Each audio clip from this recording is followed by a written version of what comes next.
Well, Okay. first of all, I want to thank everyone for joining. My name is Nebhet, and I am a English teacher.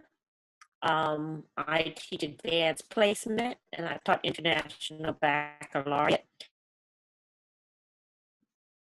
Awesome. And my name is Danielle Jeffers. Thank you all for joining tonight's webinar. This is the college planning webinar. Today, we're going to jump into, you can tell a little bit more about what you're doing Nebhet.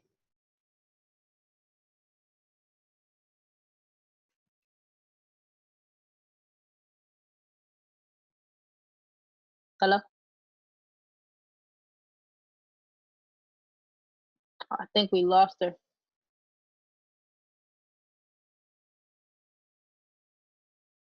I'm not sure if she had a poor connection. I apologize for the inconvenience. Let me text her to see what happened.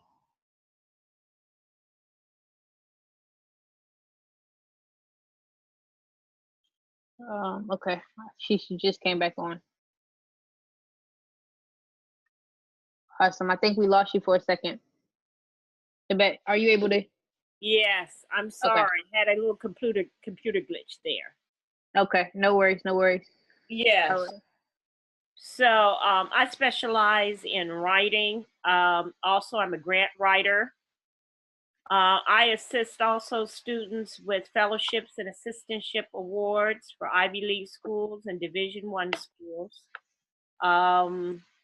So that's pretty much what I do. Mainly is tutoring and helping graduate students, because I have 2 graduate degrees, get into the colleges of their choice.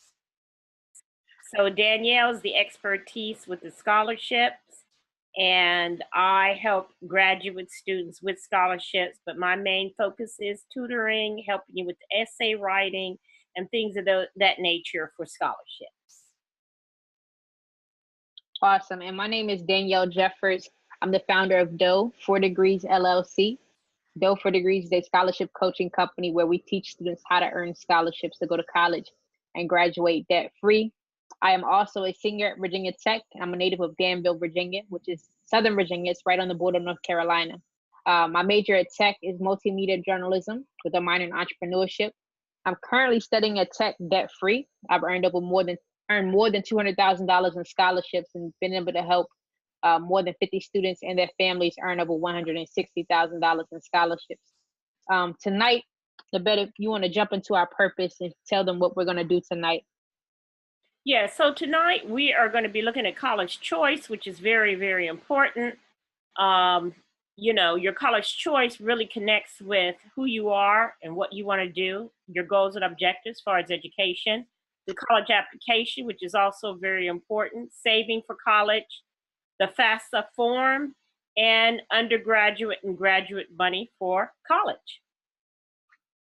Yes, and so with college choice, I'll talk to you a little bit about college choice as well as things to consider when choosing which college you want to go to. For those of you who are already in college, you've probably been through this process before, but for those of you who aren't, or you know someone who isn't, feel free to share this knowledge with them. With college choice, it's really about finding the right college to meet your needs. Consider your options. You do have 4 universities, trade schools, nonprofit, and for-profit schools, and those differ in the terms of the structure of the school as well as the cost. The tuition rise each year. Nonprofit institutions and for-profit institutions have flexibility into how much they want to increase their tuition costs each year, as well as technical schools or trade schools and religious institutions. So you have a lot of options to choose from when it comes to the college choice. But the most important thing is for you to choose a college that's best for you. And to give you some tips, Nebhet, did you want to add anything to that? Yeah, with the college choice, you want to think about the quality of the school, the reputation, affordability, the value that it'll offer to you as a student, and the satisfaction that the school will be able to guarantee you when it comes to money, offering you money. That is very, very important. And also your major, also any assistance that they can give you financially, which is most important, and any other things that might meet your needs. The college is there for you, to serve you. and so that you can be successful. That's very true. To share with you some tips, since she mentioned a few aspects and factors you want to take into mind when choosing which college is good for you. For me, what I found to be most useful is to break it down into a 9-step process. And so I'm going to share that 9-step process with you now and take you through it. It helps you identify the college that's best for you. The first step when choosing a college is to imagine, see yourself on campus. For me personally, if I can see myself somewhere, then I know I can get there. So meditate, visualize, and capture what it is that you see when you close your eyes and you see yourself walk on a college campus. How does it look? What do you see around you? Where are you able to go? The second factor, well, the first factor to take into account is the location. Where will you learn? Do you want to learn in the mountains, in a city, in another country? It's really, what do you want to do? What do you want your college experience to look like, in terms of the location? The third factor is majors and minors. What will you study? Does the college have your major? Remember, you are going to college for a degree, so don't go to a college that doesn't have your major, where you can't study what you want to study. The third factor of this 9-step process, the fourth step of this 9-step process, is the cost. How much is the investment? It's good to think of college as an investment, because not only are you going in there to get the degree, but you're going in there to invest in yourself. You're investing 4 years, sometimes more or less, of your time and energy and your efforts. And you may be investing your parents' money as well. So you need to take their opinion into consideration if that's the case. But always remember that you can go to college and graduate debt free with scholarships and grants. So it's not an issue of whether or not it costs too much, or the price tag is a little bit lower than somewhere else. Take these first factors into consideration, and then take in the following factors I'll share with you. And before we go to the next slide, is there anything you wanted to add to this one? Yes, it's important to always ask. Ask, do you have money that you can offer me as far as scholarships? Do you have money that you can offer to me as far as fellowships, which connects to, a lot of people think fellowships are just for graduate students. Fellowships can also fit in for undergraduate students. Matter of fact, one of my high school students chose to go to Howard University, and one way he is being able to go attend Howard debt free is that he'll be doing research in his program. So he was just graduated from high school, and he's doing research, and that is going to give him where a situation where he'll be debt free. He won't have to pay for any money to attend this school. He'll continue to do research throughout his undergraduate years. That's So true. it's asking, and never assume that there are not opportunities out there for you to be able to attend school debt free. Yes, that's so true. And the next 4 steps of this 9-step process that I mentioned is proximity. What is the college close to? Do you need to be near your home? Do you want to be near Broadway or the mountains? What do you need to be close to for you to be successful? The next step is size. How large is your campus? Some people tend to learn better in smaller class sizes or campus sizes. Figure out what's really best for you, and make sure you take that into consideration when you're planning which college you want to go to, as well as the opportunities. What do you want to experience? Do you want to travel? Do you want to do research? Do you want to play sports? Do you want to go to Division I games? What kind of lifestyle or opportunities do you want to be able to access while you're in college? And then culture, because I promise you, your college experience is going to shape you. So if you go to a school that maybe doesn't have the same values as you, and it could be a little tricky. But for me, I chose Virginia Tech for many reasons, but one of the primary reasons was its focus on service. Our motto is "Ut prosum, that I may serve." So I knew that going to a college where the philosophy, the mentality is to serve other people would help me and teach me how to serve people better and be able to serve people and meet their needs more adequately. So those are the factors I have. The 9th step is something that's available on our website, which I'll tell you more about toward the end of this webinar. Nebhet, did you want to add anything to those? Culture is very important. When I was an undergrad many years ago, I chose San Francisco State University because of the culture on the campus. I wanted the opportunity not only to be able to take regular subjects, but also subjects in Black Studies. And so I had the opportunity to experience a campus, a lot of diversity, a lot of opportunities to study what I wanted to study. I also wanted California. Berkeley was out of my price range, but San Francisco State University had a lot of connections with Berkeley. So it depends. It depends on what you're looking for. But most important, know what you want and be very clear about what you want. With these areas that we have identified, these 8 areas of college choice, sit down, brainstorm, consider them. And then you can start narrowing down your choices. That's true. So true.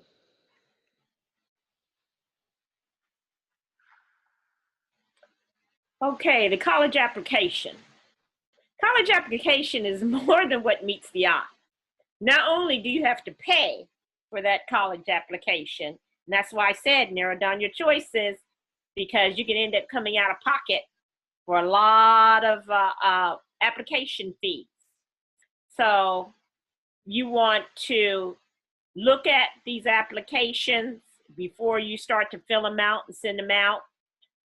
You want to pay close attention to what they require. You have to be very honest and open on these college applications, because that's how they are going to consider you. Your answers matter because they are going to affect whether or not you're going to get in this college. You want to make sure, I always say, cross your T's and dot all of your I's. Make sure that you answer each and every part of this college application and meet the requirements. If they ask you to write an essay, you want to be prepared to write that essay, and that's where I come in.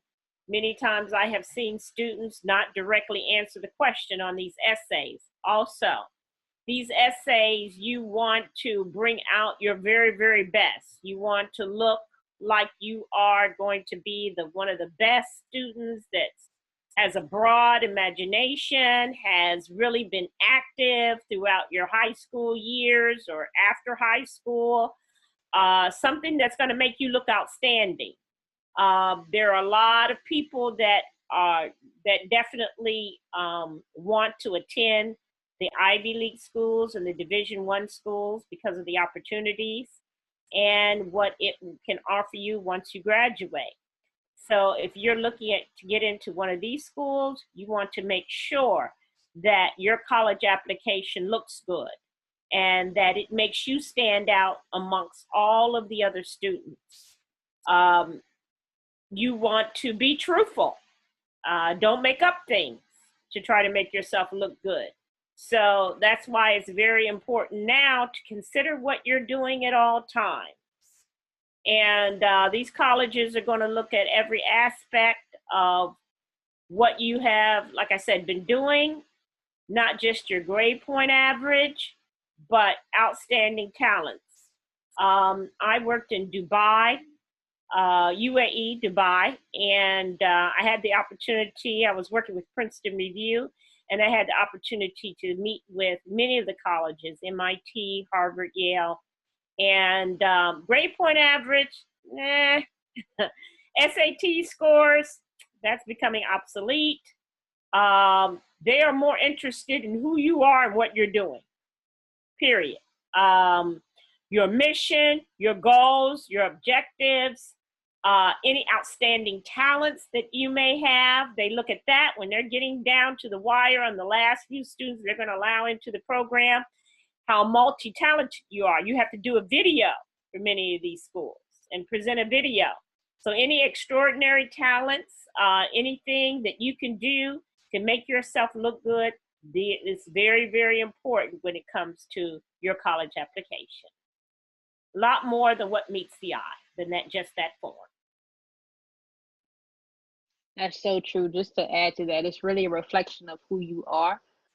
So you want to really give them a nice picture of you through the lens of your college application, and remember, it is a professional opportunity. It's a first impression. So take time and do it, and wait till the last minute. Yes, polish your public relations skills. So true. So true. College savings. Nebhet, you have some great advice on this. I know you have a lot of research and years in this field. Yes, college planning. The 529 plan is one of the most popular plans. It is something that you needed to have been doing for some time. The 529 plan is one of those plans that really works for you, beneficial for you when it comes to many aspects. Many of them, they're very low cost. That's the low payment plan that you come up with. It is a fixed lump sum amount that you will work out. Mainly your banking institutions, also college saving, other college savings plans through insurance companies. It locks in your tuition. The money can be used in and out of state, so you don't have to concern yourself with, if I set up this saving plan where I live, and then I decide I want to go out of state, can I use that money? Yes, you can. It is income deductible and tax-free if used for school expenses and possibly even high school tuition. So it's very flexible, and it's something that is very beneficial if you start early. There's also payment plans. I don't know if we have any parents on the line, but it's something also that you can do with your child where you start to save money for college. You can work out your own payment arrangements. Those are some of the major ones. That 529 plan is the best. There are, of course, scholarships. Also, there is, if you're in high school, if you are taking any advanced placement courses, that is also a savings for college. IB programs, also a great savings for college. And taking courses, dual enrollment, community college courses help you save a lot of money. Sometimes that's something to think about. You can save a lot of money on your general studies if you take them at a community college. This is an opportunity they are offering at many high schools for high school students to be dual enrolled. So those are just some of the avenues of college saving. That's true. That's true. To break it down, she just mentioned a few of them. Scholarships. This is where I come in, and we both can help you with this. I have a lot of years in the game, a lot as in like maybe 4 or 5, as well as I'm currently still a student, so I'm still learning. It's free money. You can earn scholarships for merit based on your skills, your academic skills or talents, what you're good at, as well as your grades, or need-based. That's income-based. How much does your family make? Do you fall in a level that the government or an institution determines is need-based, where you need money to help you meet the cost of attendance? And the cost of attendance is how much it's going to cost you to go to that university for that year, that semester, and also that 4-year period. So many colleges and universities offer both types of these scholarships, as well as credits. Nebhet just mentioned how you can save money with credits. You can take international baccalaureate classes known as IB classes, advanced placement classes known as AP classes, or dual enrollment classes. She teaches those courses right now. You do teach those in Maryland, correct? Yes, I teach them here in the state of Maryland where I live. Also Virginia. I've done work in Virginia, and also Washington, D.C. and Baltimore, Maryland. I'm in Southern Maryland. Yeah. Also, to think about with your college savings, there are grants, your in-state grants, Pell grants. Also, there are many private foundations that offer money through grants. So that is to be considered also. I'm a grant writer, so I'm very familiar with all of these grants, the monies that you can get for college. Where your parents work.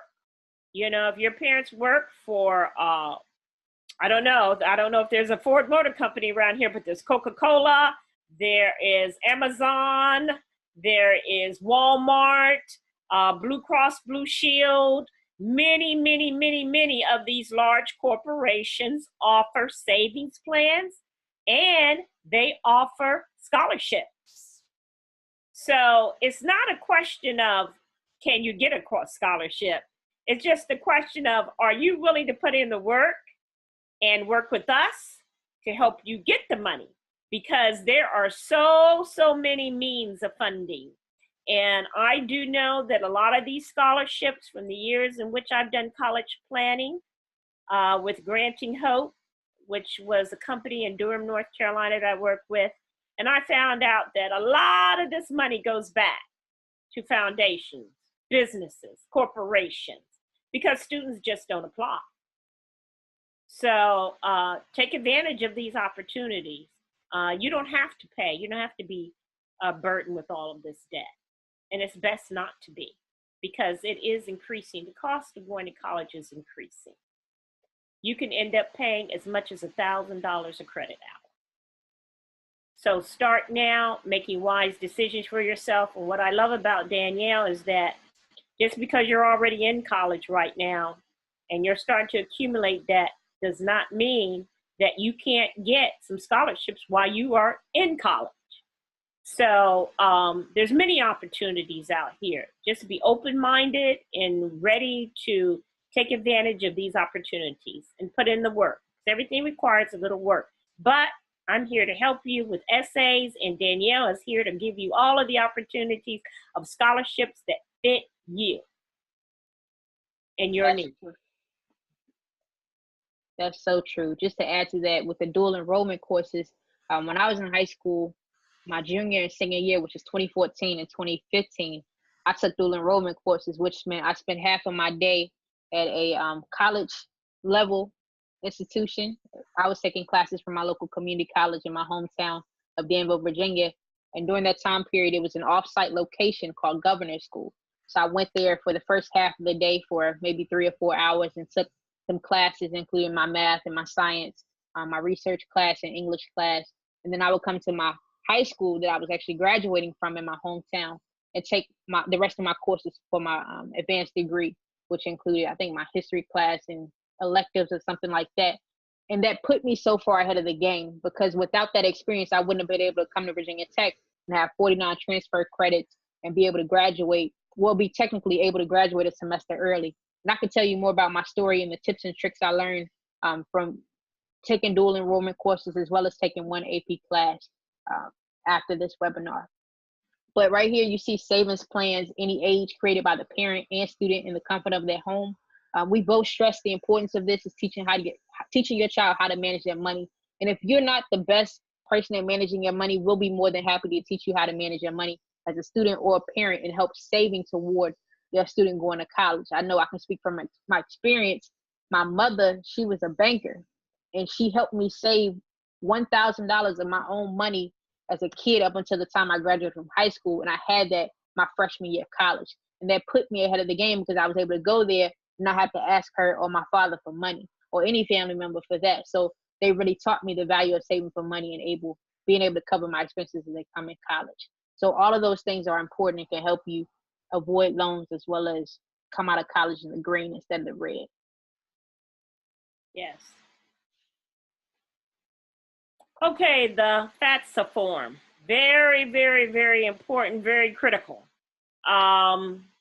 Because it utilizes your taxes and your income. So that's what puts a lot of students in a very challenging position, because they're going off the parents' income.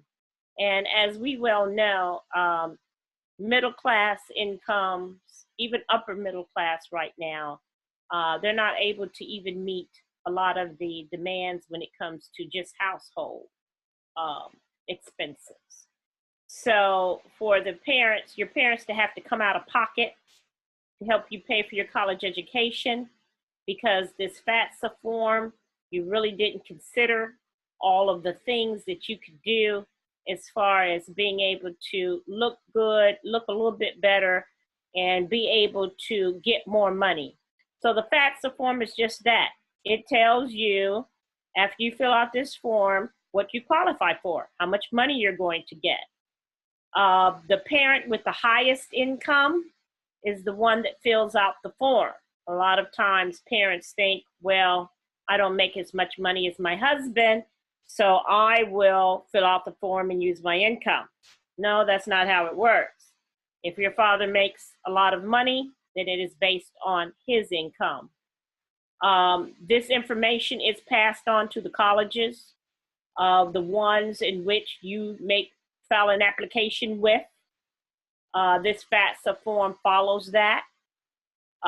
So I know the ins and outs of these FAFSA forms and have been able to help people get a little bit more money with how they basically went about and approached some of this information, especially when it came to their taxes. I work with a tax accountant that works this part of the form, and also many of the other questions and things that they ask you. I can help guide parents through this process so that you get a little bit more money. That's true. That's true. I don't specialize as much in the FAFSA, so I encourage you to go talk to Nebhet, let her help you walk you through it. One thing I do know is that it opens every year on October 1st. So Yeah. right now it's July. You have some time to make sure your taxes are filed, and you want to make sure the previous year's taxes are filed. So that'll be 2017. Also, I think there was a law or a policy passed by President Obama where he allowed 2015 taxes to come in a year or two ago. So I'm going to do some research, but I would just definitely make sure your 2016 and 2017 FAFSA is filed. And if you're currently in college, make sure you do that all the way up to your senior year, because it really communicates to the education your need. And we just talked about need-based scholarships. And so you'll possibly get free money from the government, as well as increase your eligibility to win outside scholarships or institutional scholarships, and regional, Yes. national, and local scholarships. Yes, and one thing also to consider, if your parents' income changes, you can contact the schools and let them know about the changes that has happened since you originally filled out the FAFSA form. So there's many things about it. We don't have enough time for me to go through every part of it because it is a very detailed form, but that is something that if a parent needs my assistance with this form, then this is something you can do. Also, if you were raised by a guardian or you're a ward of the state, there's many opportunities for you to get a whole lot of money. And this FAFSA form is actually your friend. So, yes, so, if there is a great need, there's doors of opportunity for you. Yes, that's so true. I'm going to take a second just to make sure nobody's asking any questions in the chat box. Mm-hmm. Cool. Awesome. So let's talk about money. We've been talking about it, but let's specifically talk about the different types of money available to undergraduate and graduate students. For undergrads, grants, free money. For colleges, provided by the government, institution, and organization. Grants is just people like handing you money to go to school and do what you said you would do, as well as scholarships. They're financial aid awards given by a provider based on their values and purpose.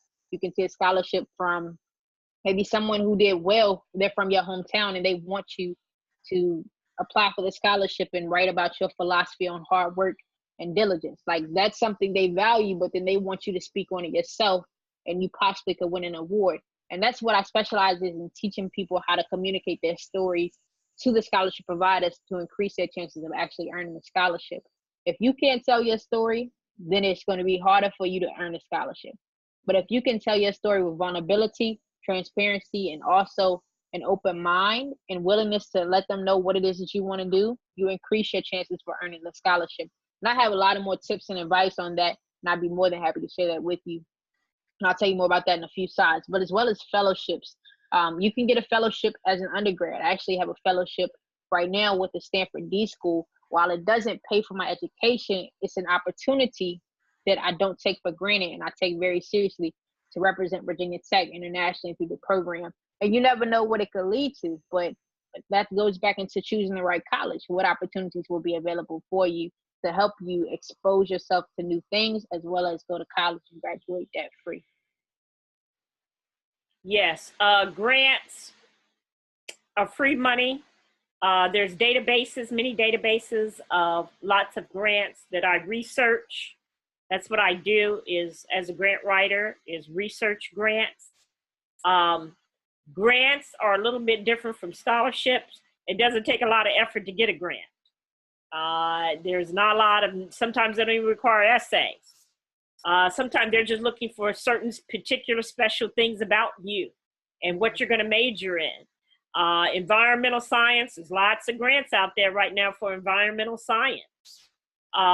There's a lot of grants out there that deals with a lot of social issues, social problems. And sometimes they are connected to a school. A lot of times they are connected to a school. So you have to be very open-minded. I suggest that you start thinking about, what is my purpose? What do I want to do? What is really going to bring out my intelligence, all of my personality, talents, and skills? They can be put to use. And that's how you can narrow things down to grants. Like Danielle said, there's so many scholarships out there and fellowships. So what we have just presented to you, that there's many ways. Here's 3 fantastic ways right now for undergraduates to be able to get money to go to school. That's true. You do not have to take out a loan. No. Okay, graduate money.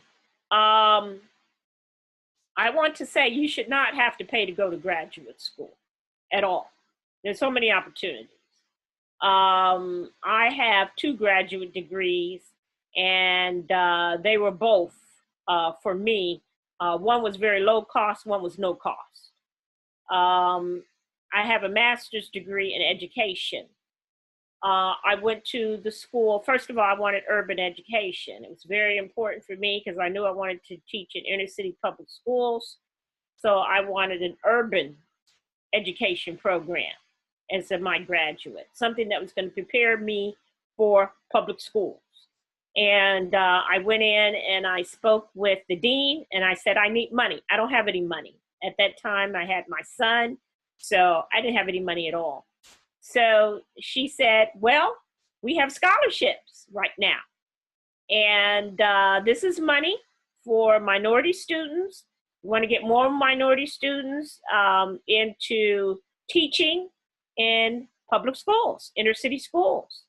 And not only did I get the scholarship, but I helped her, and that was my first time I was introduced to grant writing. I helped her write the grant. So I got all the money that the scholarship offered, and I got a paid position there working with the dean on this scholarship. So you don't have to pay for graduate school. A lot of times you'll go to these graduates and say, oh, we don't have any money whatsoever. Listen, by the time you're in graduate school, you already have an undergraduate degree. So you've got years of education under your belt. And not only that, graduate programs are like a specialty, because it is no more of those general studies. You are now working in your field. You are concentrating on your field, in your field. So by the time you get to graduate school, know what your field of work has to offer you. Know what programs are connected to your field of study. These programs that are out there, some of them are offered through politicians, government, local government, what have you. You can connect with some of these programs, some of these experiences right there locally where you are or where you're going to college. And that is how you can get money for graduate school. Because when you graduate with your master's degree, that's when employers are ready for you, big time. So think about that. because that is how you get money. That is what fellowships are all about. Endowments are merit-based and need-based also. Endowments, basically, that is connected between you. It is an award given by the college or the university that they can offer you. Assistantships are like fellowships, but it is an agreement. It's kind of like what happened with me in graduate school. It was agreement between the dean and I that I work with her on in writing these grants to get minority students into inner city schools, teaching in inner city schools. So PhD, definitely do not pay for a PhD. You can teach. That's what endowments and assistantships are all about. You can teach. You can teach. You got your undergraduate degree. You're working on your master's degree. You can teach. I know I have 2 masters. My second master's, not only did I teach English, that really, really lowered my tuition cost, but I also tutored, helped a lot of students with tutoring. In other words, I worked my way through. And all of the work that I did covered my tuition. So there's so much for graduate students, and I can give you a whole lot of ideas once I know what your major is, what school you want to go to, helping you narrow down those college choices, because you do not, anyone that pays for a PhD or a master's degree, they've gone down the wrong path. There's so much out there for you, and don't let those colleges, when you go into those financial aid offices, tell you there's no money. What it is that they are overworked. They are, in those counselors, in those colleges, those financial aid counselors, they are overworked, and they don't have the time to work with you as an individual. So they don't have time to research all this money for you and all these opportunities for you. They expect you, once you become a graduate student, to be able to find these resources for yourself. Yeah, I believe her wholeheartedly. I'm not a graduate student. I don't know too much about graduate school. So listen to her talk about her experience in terms of finding free money to earn her graduate degrees is something that I'll definitely take note of and be more than willing to share with other people. So yes, that's some valuable knowledge for those of you who are in graduate school, thinking about graduate school, or you've never even heard of graduate school. Take that knowledge and keep it close to you.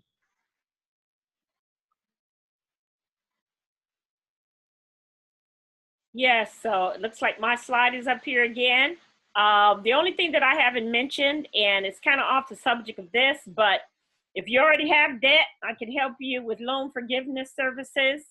I have helped some friends. One of my friends that was very depressed, very burdened by all the financial debt. She had a child. She ran into some major, major problems financially. And so I helped her. And I worked with a lot of loan forgiveness programs, got to know all of the ins and outs. I'm not going to mention some of the names of the companies, but yes, I worked with them for about a year, and I learned a lot about loan forgiveness. One other thing we didn't talk about was studying abroad. Consider that. Consider it for undergrad, consider it for graduate school. Danielle just went abroad, and she got to see what the schools were like in Europe. Also, the Caribbean offers a lot of opportunities. Cuba is still offering doctorate degrees, also degrees in engineering. The Dominican Republic, Grenada. There are many Caribbean, like I said, Caribbean island countries that offer lower tuition. Europe, college is free. So you want to think about opportunities in studying abroad. Even the UAE right now is offering scholarships for students to come there and study abroad. In Dubai, not Sharjah, but also Abu Dhabi. China offering opportunities, studying abroad. there's so much, because we live in a global society right now, and a global world. Global is very important. So this whole exchange of knowledge and information is very important. And China right now is one of the #1 countries when it comes to research. Here in the United States, when you want to do research, you got to find a grant. In China, they simply ask you, how much money do you want to do your research project? So consider studying abroad. I think it's a very good choice. If I had the opportunity now where studying abroad is so open, I would take advantage of it. I agree. Just to speak on studying abroad, she's right. I did study abroad last month, which was May 2018. And I was in Switzerland for 2 weeks. That was my location where I studied abroad, and it changed my life. I was in a culture that I'm not familiar with. Switzerland. In Switzerland, they speak 3 different languages. They speak French, German, and Italian. I don't speak any of those languages. But I was immersed in something that was totally different. So not only was I able to earn 6 credits toward my degree in multimedia journalism, but I was also able to surround myself with people who go to my university, over 20 people, as well as learn and really immerse myself in something totally different outside of my comfort zone. So it will change your life. It's encouraged me to learn a new language. I'm studying Spanish, and it just makes my college education so much more valuable, as well as allowing me to teach my clients that go for degrees how to do that without debt. That's one thing I was able to do, to study abroad without debt because of scholarships. Yes, so you have lots of doors of opportunity available to you. And so start thinking about them, journal about them, come up with a dream list of what you would like to do and how far you would like to go and what you're willing to compromise to get what you want. That's what's most important. Opportunities are something that don't always come to us, so we have to make the right choices, and don't procrastinate. Be very much up on this, because college applications have deadlines. That FAFSA form has to get filled out and sent out to your colleges. Many other students are thinking about going abroad too. So there's competition out there. So you don't want to get caught up where you're behind and everyone else has moved far ahead of you. So start thinking about that now, because these choices will affect your career. Believe me, I've been there. I've already done all of this. Graduate school, undergraduate school, have had a career in education. And like I said, I just wish some of these opportunities would have been available to me, even though I've done well, and because I've been very open-minded and teaching abroad. And there's so much of that now. There's so much opportunity. So with that, I'm wishing you the very best. And I'm hoping that if you need our services, that you will come to us so we can make this an easy, pleasant experience for you. Yes. As we wrap up, just to tell you more about Dough for Degrees, that's a company I founded when I was 18. I founded it after earning over $100,000 in scholarships my senior year of high school to be able to go to Virginia Tech and graduate debt free. I've actually applied for more than 30 scholarships when I was a high school senior and earned 14 of them, totaling more than $100,000.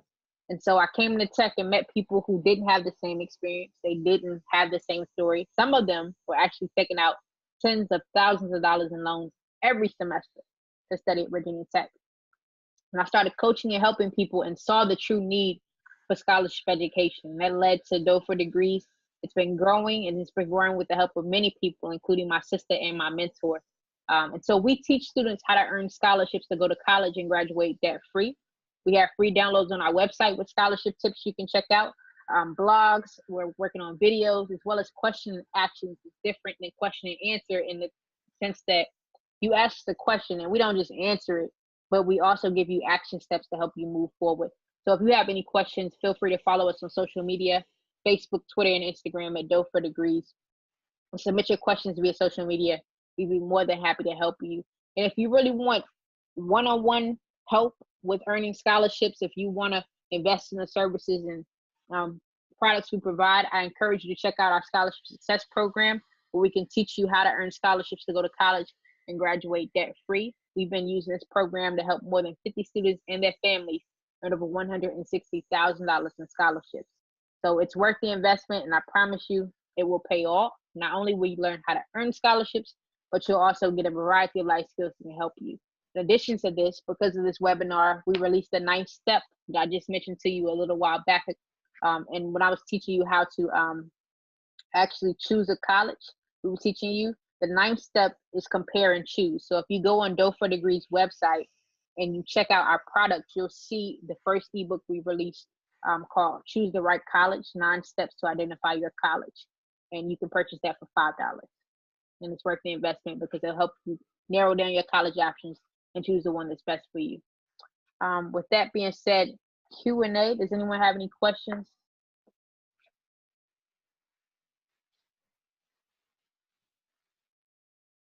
Feel free to type your questions in the chat box and we'll answer them from there. See if I can move this up for you.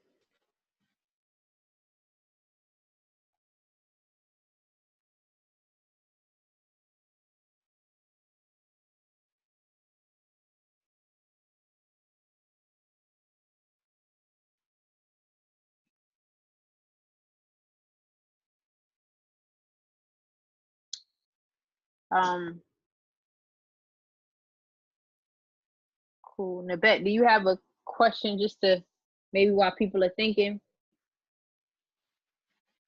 Can't think of any question other than I would like for them to consider what we have talked about and how this would help them in going to college and just things of that nature. What is their need? What is really your need?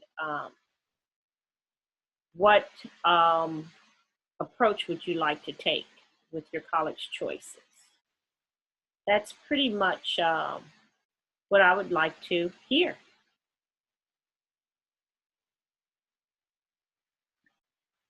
That's awesome. And if you feel free to share that. If you don't want to share that now, you can click this link right here in this form and we'll be happy to get back to you. Actually, it would be great if you submitted that for feedback as well as giving us the opportunity to provide more information to you because you joined this call.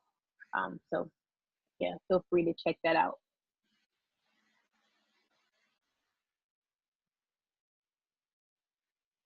Awesome. Well, if there's nothing else anyone has to add, I think we can close out. What do you think? Yes, we can close on out. You do have, I'm Nu Consultants. I'm at Wix.com. I don't think I have that up there, but I'm Nu Consultants at Wix, WIX.com. You go to my website. Also, my email address. I'm going to post that. You can catch this again on YouTube and let some of your friends look at it.